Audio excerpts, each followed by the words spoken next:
Greetings.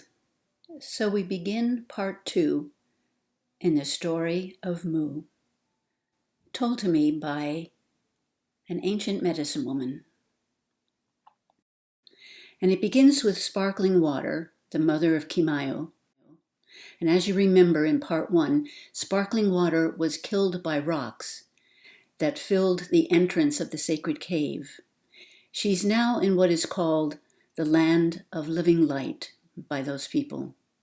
And she communicates through thoughts and images and is following the journey of her family to this new land. So, sparkling water, and in her language the name meant one whose innocent love heals naturally. Sparkling water watched from above as Keymyu and many stars, her grandmother, struggled toward the dugout held by the two guardians of their family, Wolf and Turtle. She saw the sacred mountain explode and how her daughter went into a deep sleeping state during the journey across the great waters.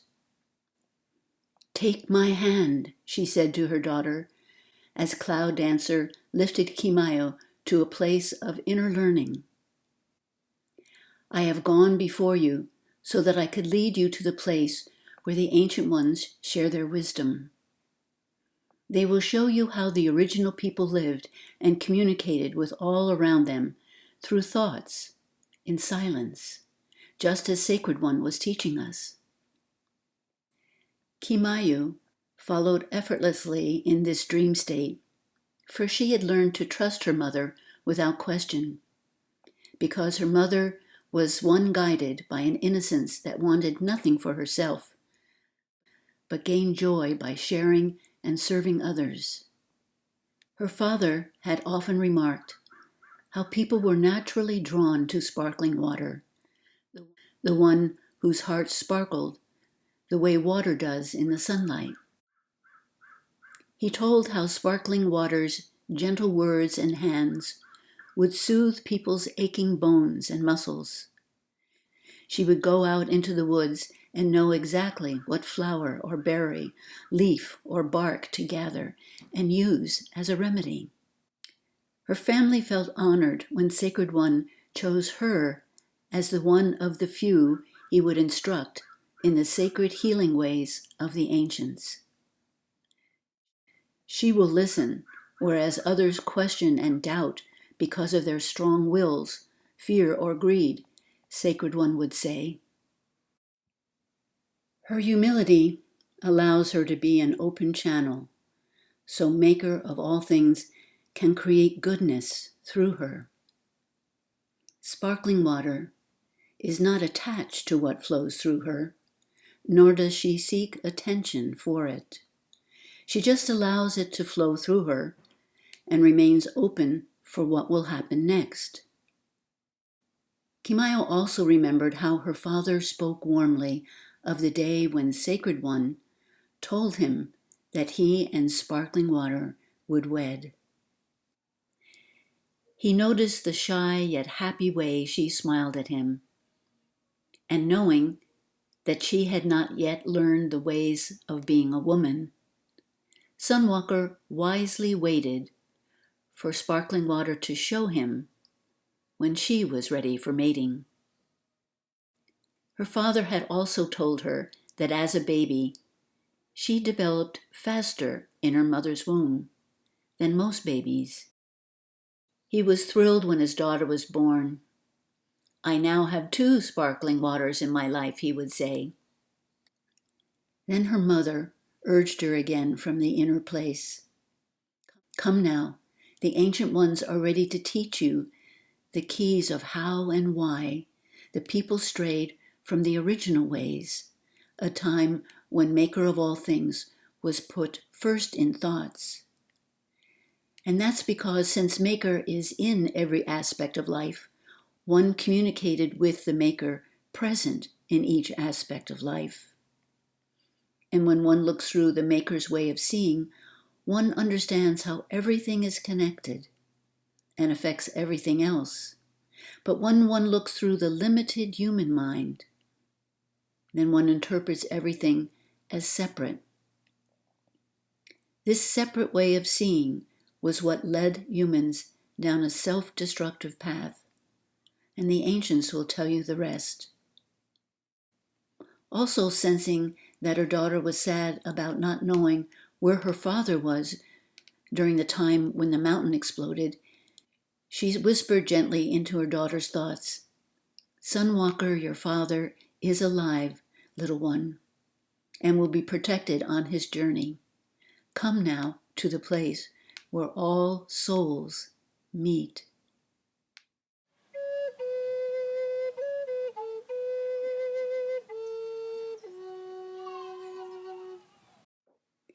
And now we will hear SunWalker's perspective. SunWalker is Keymyo's father, and his name in the ancient language meant one who walks with the inner light. SunWalker enjoyed practicing the kicks that Sacred One had taught him for self-defense and to focus his mind. His opponent in the game today had a fake knife, but was playing with the intention of outwitting this skillful SunWalker. Suddenly, a runner entered the playing field just as SunWalker kicked the knife out of his opponent's hand. Before the two could begin again, the runner gave SunWalker an urgent message. He said, "Sacred One wants you to come to his cave immediately." And since SunWalker knew that for Sacred One to invite someone to his cave, it must be very important, he left immediately. Bowing to his opponent, he honored the good they learned together, and then ran to the cave where Sacred One lived. "The mountain speaks," said Sacred One, as SunWalker approached. "It asks to be heard, and I usually climb to the summit, to the place where it is warm, even in the cold seasons. But my legs are too old to climb these steep cliffs and receive the message. Go for me, SunWalker. You have proven yourself to be of high honor, one who is clearly guided by the inner sun or inner light of wisdom. Something is about to happen, and the people need to know what to do." Sacred One did not dare tell SunWalker that his own mind was so clouded from worry about what he needed to tell the people tomorrow at Keymyo's ceremony, that he could not remain centered enough to understand the urgent message he felt was coming from the sacred mountain. The people expected their Sacred One to be above human emotion, always centered, but Sacred One knew there were times when he was not at peace or not in that space, just like everyone else. To show himself as less than perfect might create doubt in the people's perception of him as their spiritual leader. He knew that SunWalker was very centered right now and could therefore bring the message back to the people.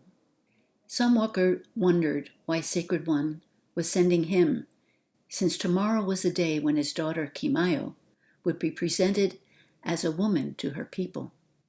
He had wanted to be fully rested for that day of ceremony, but the urgency in Sacred One's manner made him put aside his own wants and do what he was asked. Sacred One was just beginning to teach him how to listen to the spirit of the land, so SunWalker hoped he could fulfill the request. He knew that Sacred One would not ask him to do anything unless it was for the good of the people, so he immediately started on the journey to the summit. Fortunately, Laughing Wolf was outside the cave, so Sacred One asked Wolf to tell his mother and wife what Sacred One wanted him to do. "With Great Spirit's help, I will be back in time for my daughter's ceremony," he said, "or we can delay it if we have to." As SunWalker walked off to the other side of the mountain, where the earth is warm, even in the cold seasons, Laughing Wolf remembered a story his father had told him about a time when his father was just a boy, and his father had said the sacred mountain asked to be heard, describing the mountain spilling forth a red-hot fiery substance. Wolf wondered if the mountain was about to speak like it did before. So he gathered Steady Turtle, the other guardian of this family, and his trusted friend, and prepared a dugout. In case SunWalker's family needed a quick retreat, he would be ready. He also told SunWalker's mother, Many Stars, where her son had gone, and how he had prepared a dugout ready in case of any emergency. Sacred One had chosen Laughing Wolf as a guardian for that family for just this reason.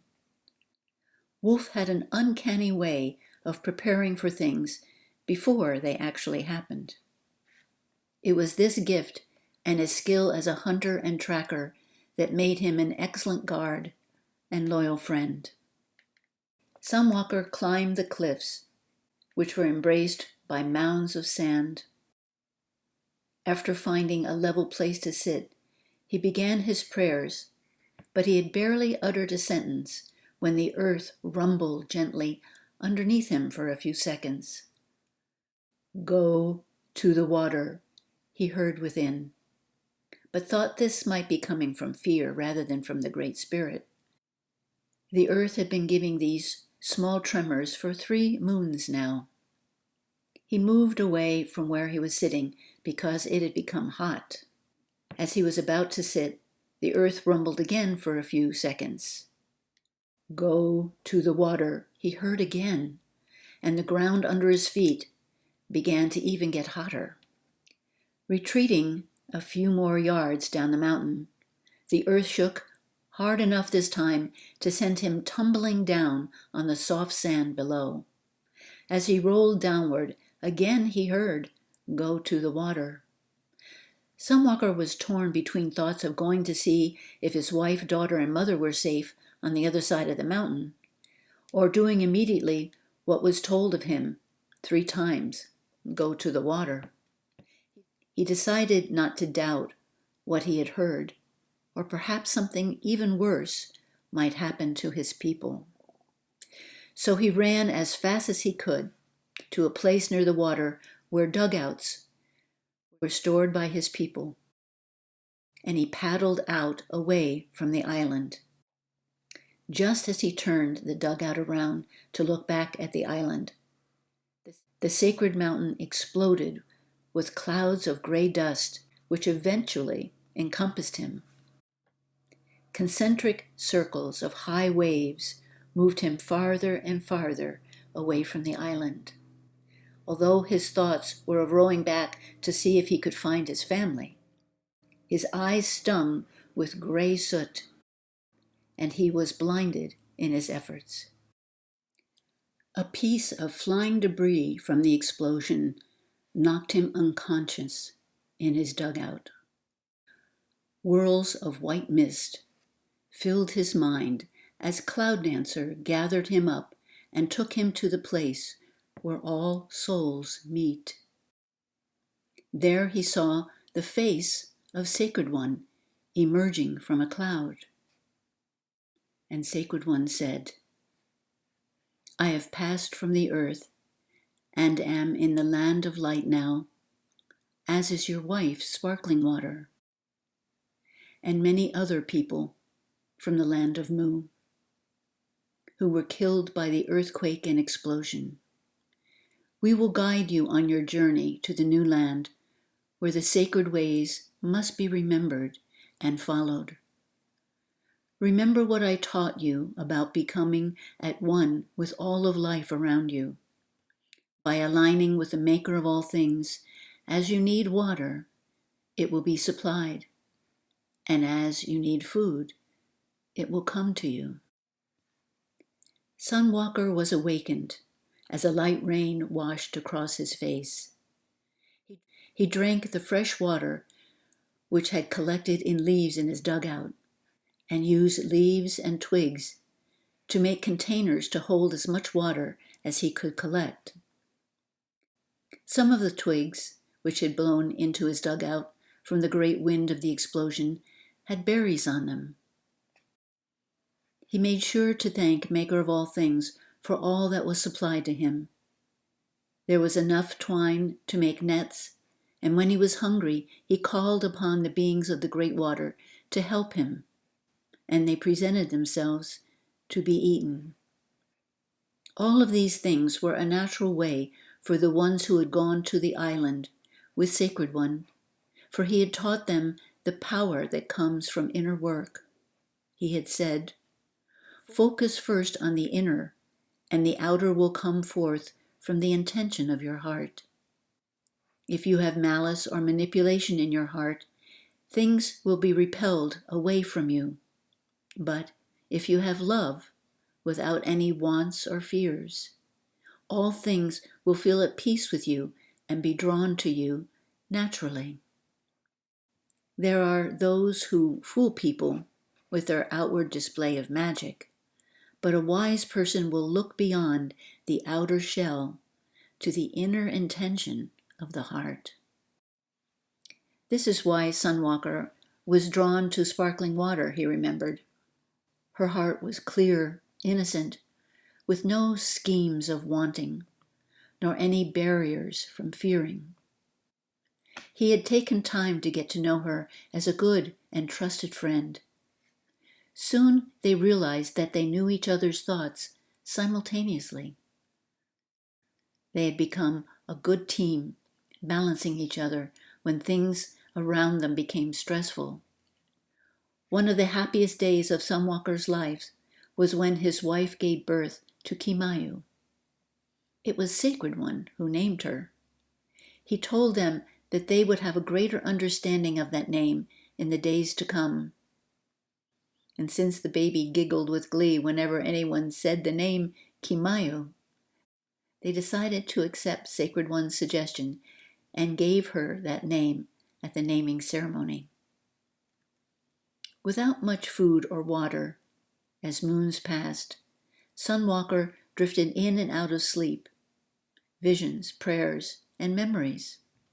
Although his human mind wanted to doubt his ability to survive, he kept focusing his thoughts back to trusting the Maker of all things. He felt sparkling water, sending him strength and encouragement. She would not let him give in to fear. It felt as though she was right there with him as his companion on this journey. After what seemed like a full cycle of seasons, SunWalker saw what appeared to be land in the distance and paddled with all his might until he reached the shore.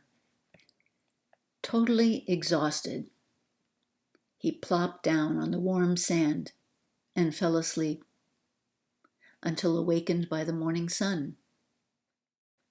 A strange sound caught his attention, and a multicolored bird flew to a tree nearby to observe this stranger in its territory. He laughed when the bird gave its trumpeting call. Remembering that Sacred One had said to observe the birds and animals for messages, he began to follow the bird into the jungle, but came to a place where large snakes wound themselves around trees and slithered along the ground. "Great Spirit, help my daughter and mother if they have also landed on this strange land." He decided to return to the beach where he could see the sky more easily and trust the waters to provide food as needed. Footprints eventually led him to others from his homeland who had washed up to this jungle beach. Most of them did not understand his thoughts, so he communicated with a traditional language from the mainland and gradually realized that they had much in common. They decided to join forces to survive. Not a day went by that SunWalker did not think of his daughter and mother. Whenever a runner went into the jungle to meet with other bands of people that were gathering in the cleared area, SunWalker would ask the runner if anyone knew of Keymyu or Many Stars, his mother. No one seemed to know anything about them, but SunWalker kept hope in his heart. He just knew that they were alive somewhere because he could feel their prayers for him, and he sent prayers in return.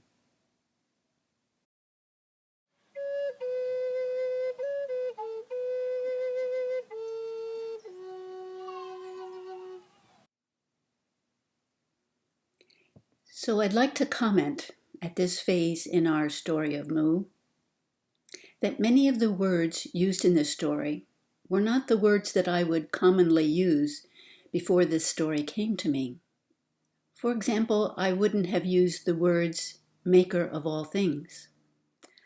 I wouldn't have used the words land of light or place where all souls meet, or even the idea of cloud dancer. That's why I added the words inner vision, cloud dancer of inner vision, so that people would understand what I was talking about. So the ancient one that told me this story used words that were different for me, and yet I understood what she was trying to say. In part 2 of the story, you see we've learned 2 new pieces of the puzzle, the perspectives of SunWalker and sparkling water. Then in part 3, we will learn 2 more perspectives, but these perspectives are opposite of the kindness of the people that were taught by Sacred One. One of these new people is Feathered Trumpet. He declared himself the leader of the people that had gathered in the jungle, and he wanted the sacred feathers to dominate the people. Those were his ideas. I am great. I should be the leader. I want to dominate. Sound familiar? The second person is Raven. Ever since she was a young girl, she had a vision of holding the feathers, and so she had decided and believed that the feathers were part of her destiny and that she should have them. So in part 3, how will Keymyu, her family, and a small group of friends protect the sacred feathers? And what are some of the teachings that the ancient ones shared with Keymyu on her journey across the great waters? For example, you will learn what it takes to be a true leader and how to become aware of false leaders. I hope you will continue with this journey about the story of Mu, and also maybe pass on a link to friends who might enjoy it as well. Thank you for leaving thoughtful comments and observations in the comment section below.